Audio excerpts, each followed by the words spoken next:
এই সাকিবিয়ানরা তোকে সিনেমাতে ব্যবসা দিয়েছিল, এই সাকিবিয়ানরা তোকে মুখে খাবার জুটিয়ে দিয়েছিল, এই সাকিবিয়ানরা তোকে তোর নিজের জায়গাতে টিকিয়ে রেখেছিল।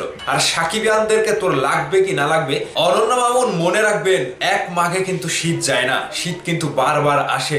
আজকে আপনি সাকিবিয়ানদেরকে অপমান করলেন, সাকিবিয়ানদেরকে বেয়াদব বললেন, যেই সাকিবিয়ানরা আপনার পাশে ছিল। হ্যাঁ, সাকিবিয়ানরা আপনারা ঠিকই শুনছেন, পরিচালক অনন্যা মামুন এবার সাকিবিয়ানদেরকে বেয়াদব বলেছে, অপমান করেছে এবং অতি উৎসাহিত ভক্ত বলেছে। যেই প্রতিবাদ এখন আজকের এই ভিডিওতে আমরা দিতে চাই। সাকিবিয়ানরা আপনারা রেডি তো? আপনাদের কাছে অনুরোধ, ভিডিওটা পুরোটা দেখে এই ভিডিওটা শেয়ার করে একেবারে ছড়িয়ে দেবেন। অনন্যা মামুনকে আজকে উচিত জবাব আমরা দিতে চাই। সাকিবিয়ানদেরকে অপমান, সাকিবিয়ানদেরকে বেয়াদব, এটা আমরা মানব না। অনন্যা মামুন মূলত সাকিবিয়ানদেরকে বেয়াদব এবং অতি উৎসাহিত ভক্ত বলে দাবি করেছেন।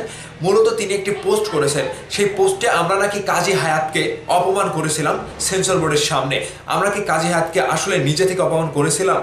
যারা সেখানে আন্দোলন করছিল বরবাদ সিনেমার আনকাট সেন্সরের জন্য, কাজী হায়াতকে কি আমরা আগে থেকে গিয়ে সেখানে অপমান করেছি এবং সেখানে কি এমন কোনো কাজ করেছি? তো চলুন আগে অনন্যা মামুনের পোস্টটা দেখি তিনি কি বলেছে এবং সাকিবিয়ানদেরকে কিভাবে অপমান করেছে। একটু দেখার পরে আপনাদের সাথে আমি বিস্তারিত আলোচনা করছি, দয়া করে পুরোটা দেখবেন। অনন্যা মামুন যেটা লিখেছে তাহলে খুলে বলি, চলচ্চিত্র সার্টিফিকেশন বোর্ডে একমাত্র মেম্বার তিনি, সিনেমার মানুষের হয়ে লড়াই করেন, শ্রদ্ধেয় কিংবদন্তি পরিচালক ও অভিনেতা জনাব কাজী হায়াত স্যার। দরদ সেন্সরের সময় নিজে দেখেছি কিভাবে সব মেম্বারের সাথে সিনেমার পক্ষ নিয়ে উনি যুদ্ধ করেছেন। আজ কাজী হায়াত স্যারের মতো একজন মানুষ আছে বলেই আমরা ফোন করে জানতে পারি সার্টিফিকেশন বোর্ড কি হলো। কোনো মেম্বারের একার সিদ্ধান্ত কোনো সিনেমায় সনদপত্র পায় না। আজ কাজী হায়াত স্যারের সাথে ঘটে যাওয়া ভিডিওটা দেখলাম, কিছু অতি উৎসাহিত ভক্ত তার সাথে যে আচরণ করলো সেটা তীব্র নিন্দা এবং প্রতিবাদ জানায়। কি হলো? সেই তো সংশোধিত অংশ কেটেই বরবাদ সেন্সর হলো। একজন সম্মানী মানুষকে এইভাবে অপমান করা হলো, কাউকে কোনো প্রতিবাদ করতে দেখলাম না। যেখানে বড় বড় স্টাররা এখনো কাজী হায়াত সাহেবকে দেখলে সম্মানে মাথা নত করে দাঁড়িয়ে থাকে, সেখানে কিছু অতি উৎসাহিত কিছু ভক্ত বেয়াদবি করাটা কতটুকু যৌক্তিক প্রশ্ন থেকে যায়। আরও এবার ঈদে মেগাস্টার শাকিব খানের দুটি ছবি রিলিজ হবে, বরবাদ ও অন্তরাত্মা, এক বাবার দুই সন্তান। কিন্তু প্রতিবেশীদের আচরণ দেখে মনে হচ্ছে তারা নিজেরাই শাকিব খানকে ছোট করতে চায়। সারা বছর হলে সংখ্যা থাকে 50 থেকে 60টি, ঈদের সময় সংখ্যা দাঁড়ায় 130টি। প্রত্যেক প্রযোজকই তার লগ্নির টাকা ফেরত পেতে চায়। ঈদ ছাড়া বর্তমান সিচুয়েশন কোনো ছবির টাকায় ফেরত আনা সম্ভব না। তাই ভক্তদেরকে বলবো, আপনাদের কাজ ছবি দেখা, যে ছবিটি ভালো লাগবে সেই ছবিটি দেখবেন, কিন্তু জেনে শুনে একটি ছবি নিয়ে অপপ্রচার করবেন না। মনে রাখবেন, পচা শামুকে কিন্তু পা কাটে। রিলিজের পরে আপনার আবার দল বদল করেন না। আমরা যে যতটুকু বুঝলাম যে অনন্যা মামুন বলছে যে কিছু অতি উৎসাহিত ভক্ত মানে সাকিবিয়ানরা, এই সাকিবিয়ানরা তোকে সিনেমাতে ব্যবসা দিয়েছিল, এই সাকিবিয়ানরা তোকে মুখে খাবার জুটিয়ে দিয়েছিল, এই সাকিবিয়ানরা তোকে তোর নিজের জায়গাতে টিকিয়ে রেখেছিল। ভুলে গেছিস অনন্যা মামুন? আজকে সাকিবিয়ানরা বেয়াদবি করলো মানে? এই সাকিবিয়ানদের জন্য আজকে চলচ্চিত্র বেঁচে আছে। তোদের মতো কিছু পরিচালক সিনেমা বানায়, সেই পরিচালকের সিনেমায় যখন কাজী হায়াত বলে যে এই সিনেমা ভালো না, এর চাইতে অনন্ত জলিলের সিনেমা ভালো, তখন তোদের গায়ে লাগে না? মেম্বার, সেন্সর বোর্ডের মেম্বারদের কাজ কি?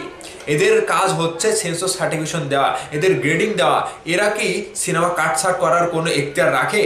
এটা তো আপনি ভালো করে জানেন অনন্যা মামুন। আপনি তো একটা জঘন্য মামুনের পরিচয় দিলেন। তো সাকিবিয়ানরা যখন বেয়াদবি করলো, সাকিবিয়ানরা যখন অতি উৎসাহিত ভক্ত হলো, মানে আপনি ভক্তদেরকে বলছেন যে আপনাদের কাজ সিনেমা দেখা। এইবার আপনাকে দেখাবো, শাকিব খানকে নিয়ে যদি কোনোদিন সিনেমা তৈরি করেন, তাহলে শাকিব খানের ভক্তদের কাজ হবে শুধু সিনেমাই দেখা। তোর মতো বাটপাড়ের সিনেমা আমরা আর শাকিব খানের সাথে চাই না। এবং তোর মতো কোনো সিনেমা, তোর কোনো পরিচালক, তোর কোনো সিনেমা বানানোর যোগ্যতা নাই, সেটা সাকিবিয়ানরা দেখিয়ে দেবে। চ্যালেঞ্জ তোর সাথে, অনন্যা মামুনকে চ্যালেঞ্জ দিলাম, যদি তোর বুকে বল থাকে আর কোনোদিন সিনেমা বানিয়ে দেখাস, আর সাকিবিয়ানদেরকে তোর লাগবে কি না লাগবে সেটা তোকে একেবারে হাড়ে হাড়ে টের পাইয়ে দেবো। সাকিবিয়ানরা যদি আমার কথার সাথে একমত হয়ে থাকেন ভিডিওর নিচে কমেন্ট করে জানাবেন। কাজী হায়াতের মতো লোক সাকিবিয়ানদের সাথে এরকম বাজে ব্যবহার করলো কি জন্য? তিনি তো মুরব্বী মানুষ, তাকে সম্মান জানানো হয়েছিল, তিনি হুট করে বাইরে এসে সাকিবিয়ানদের সাথে এরকম মেজাজ গরম করে কথা বললো কেন? সাকিবিয়ানরা তো আগে গিয়ে তার সাথে খারাপ ব্যবহার করেনি, সেখানে আন্দোলন চলছিল, ভক্তরা দাবি জানাচ্ছিল, আর সেখানে কাজী হায়াতের সাথে সাকিবিয়ানরা বেয়াদবি করেছে, অতি উৎসাহিত ভক্ত হয়ে গেছে। এখন সাকিবিয়ানরা তো চোখের বিষ, এখন এসে স্বজনপ্রীতি দেখাচ্ছিস। অনন্যা মামুনকে দাঁত ভাঙা জবাব আমরা দিতে চাই। যদি আর কোনোদিন সাকিবিয়ানদেরকে লাগে তখন তাকে দেখিয়ে দিতে চাই সাকিবিয়ানরা কি জিনিস। কথাটা মনে রাখবেন সাকিবিয়ানরা, আজকের কথা ভুলে যাওয়ার না। অনন্যা মামুনকে শিক্ষা একটা দিতে চাই, শাকিব খানকে নিয়ে যদি আর কোনোদিন সিনেমা বানাতে আসে। আপনাদের মতামত ভিডিও নিচে কমেন্ট করে জানাবেন।